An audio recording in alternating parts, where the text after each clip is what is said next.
Among North America's 5 million plus Muslims are numerous doctors, engineers, scientists, teachers, and other professionals. Their contributions to our society have at times been as impressive as the Sears Tower in Chicago.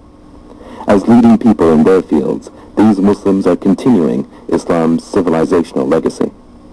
The foundation of each mosque is the Muslim family. Thousands of families across the United States and Canada, from different nationalities and backgrounds, have come together to help establish their local mosques. It's not uncommon for these same families to assist mosques in other cities once their own is complete. In Islam, great care and attention is paid in keeping family bonds strong and secure. A basic test of Islamic character is how a Muslim treats his or her family members. Traditionally, the Muslim family has always been the heart of Islamic society. And this is why, for example, in Sharia, in Islamic law, family law is considered the heart of the Sharia. The Prophet Muhammad, peace be upon him, advised all of his companions that when you're seeking a spouse, to look, the first quality should be piety. You may look for wealth, you may look for beauty. It's not that you can't or you shouldn't, it's a natural thing, obviously, but that first quality should be piety. Piety is the foundation of the family. If piety is there, obviously you build everything on that. The word for human being in Arabic, the root meaning of it is the one that means intimacy. That human beings by their nature are creatures of society. We are social creatures. The family is the root of human society in the sense that this is where we get our socialization. This is where we get our humanity. When the Quran speaks of the beginning of Adam and Eve, it gives us a picture of a man and a woman who both sinned and both asked for forgiveness, and Allah forgave them. It gives us the image of a complementary pair, not that one is supreme over the other or that there is a conflict going on between the genders. An enduring stereotype of Islam is its treatment of women. Most of us see Muslim women as victims of oppression. These images are often offensive to Muslims, who point to the sweeping rights given to women over 1,400 years ago during the Prophet Muhammad's time. Women were recognized as full persons under the law. A woman was entitled to the same reward or punishment from God as a man. Women were allowed to own their own property and operate their own businesses. They were given equal pay for doing the same work as a man. They were given the exclusive right to use their money as they pleased. They had the right to vote and keep their own name after marriage. They were given the right to initiate a divorce, and they were given rights of inheritance. Women started realizing, hey, we're getting the short end of the stick here. What's going on? Why can't I own this? Why can't I do this? Why can't I work? Why can't I own a business? Why does he have everything? So, the awareness came into the Western women, and she, of course, slowly started making a few complaints here and there. And then, of course, everything always does that. It just kind of comes to a boiling point. And then 30 years ago, you have this big outburst of women saying, hey, we're not taking this anymore. We want our rights. The whole idea was that women had to go to war in this country against men to get what they wanted. Whereas in the Islamic world, in the Muslim women, the rights were always there, so there was never a war.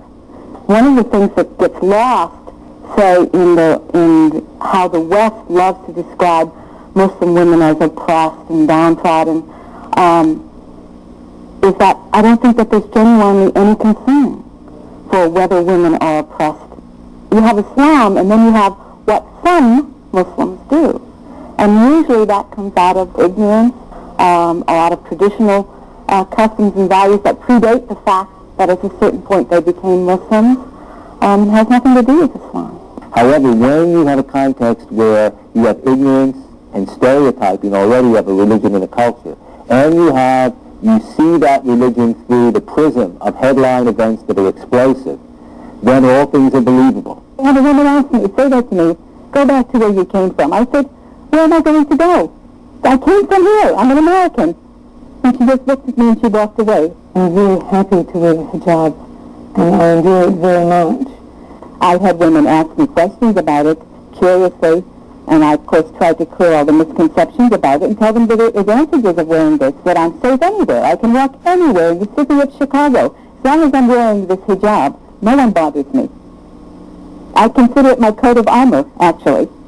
If you see a Muslim man or a Muslim woman dressing modestly, they're giving you a message.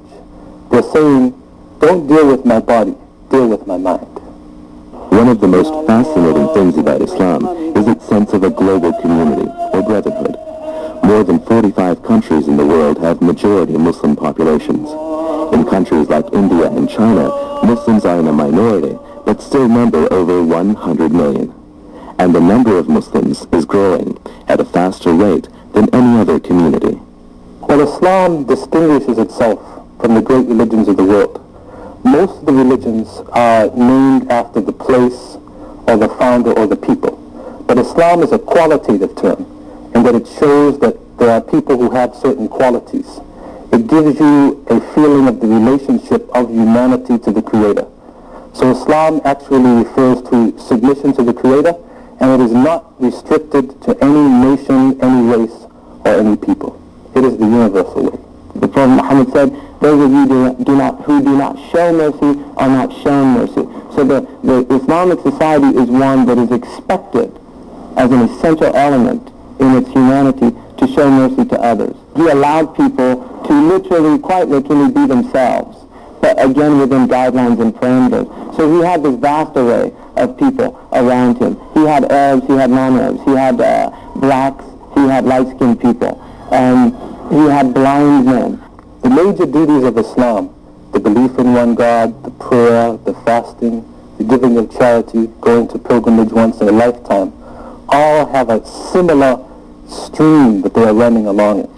And that is that they build within people moral character, they unite us with the rest of humanity, and they give us a type of purity that can help us through the trials of life. Muslims pray in 5 different parts of the day. Each of the 5 daily prayers takes only a few minutes to perform. Praying in congregation is highly recommended and is a must on Friday, the Islamic day of congregation. After the recognition of the unity of God, prayer is the most essential pillar in the Islamic teaching. It is the pivotal center of the Muslim society. I consider it to be the magnetic force in the community, because you see, when Muslims are praying together, they're united. Plus, after the prayer, they're apt to speak to one another. They become aware of each other's needs after the prayer. If someone's having a problem, they'll discuss that problem. They'll strive to help each other. So it's always been a pulling force. The next most important duty in Islam is called zakat, or the poor due. Muslims donate 2.5% of their excess wealth each year to the needy and less fortunate. The mosque has traditionally been the hub of this charitable activity.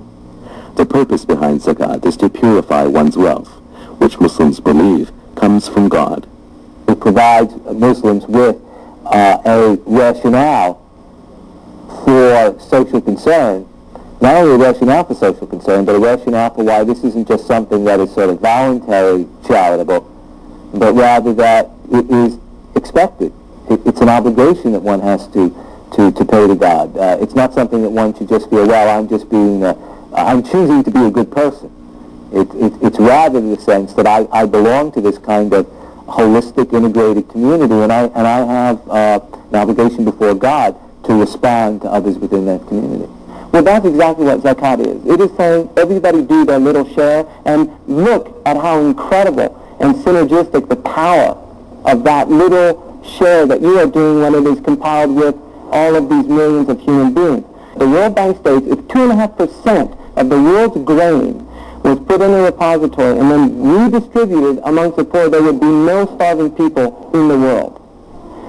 The Islamic tax of grain is 5%, and 10% if you didn't use irrigation but rain. Just the tax of grain, if that was implemented, we would not have conditions like Somalia, we would not have conditions like Ethiopia, we would not have a situation where 40,000 people die every day of hunger.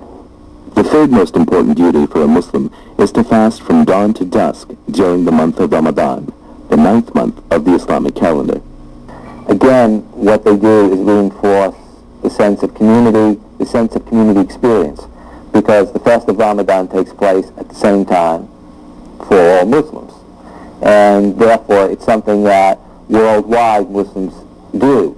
There are many benefits from fasting. The most obvious benefit is that one literally learns to restrain his passions hunger is a source of human passion. If we learn to discipline ourselves in those things, we can discipline ourselves in big things. The idea as a unifying factor, one, it unifies us with poor people. You can pity a poor person, but you don't empathize with them until you have experienced what they've experienced. So the fasting unifies you with people that are less well off than you are. And that encourages you to want to help those people. And people that look at fasting from the outside often think of it as, why would you want to give up food?